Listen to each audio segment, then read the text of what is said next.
कई लोग मुझसे पूछते हैं कि आपकी बुक लिस्ट और रिसोर्सेज क्या थे, तो मैं बताना चाहूंगी कि मैं सब्जेक्ट वाइज बताऊं तो हिस्ट्री के लिए मैंने बेसिक एनसीईआरटीज को फॉलो किया क्लास 6 से लेके क्लास 12 तक।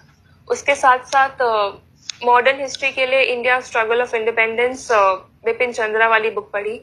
और फिर आर्ट एंड कल्चर के लिए मैंने वो पढ़ी फाइन आर्ट्स एनसीईआरटी क्लास 11।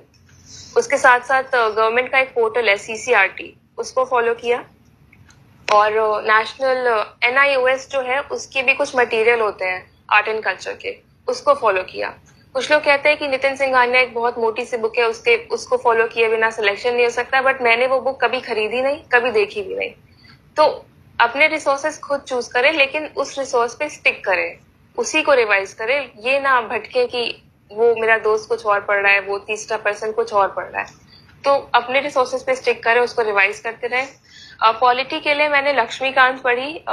वो सबसे पॉपुलर बुक है और सबसे अच्छी बुक है पॉलिटी के लिए, काफी कंसाइजली सब कुछ मेंशन्ड है उसमें।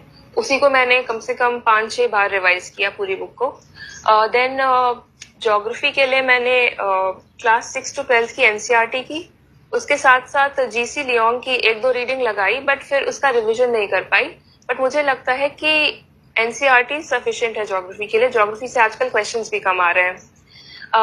और एनवायरनमेंट के लिए मैंने क्लास 12th की एनसीईआरटी के लास्ट के 4 चैप्टर्स बायो के वो किए थे एनवायरनमेंट के लिए। और एनवायरनमेंट के लिए करंट अफेयर्स करना बहुत जरूरी है, तो करंट अफेयर्स को लिंक करके स्टैटिक पोर्शन को प्रिपेयर करना है एनवायरनमेंट में।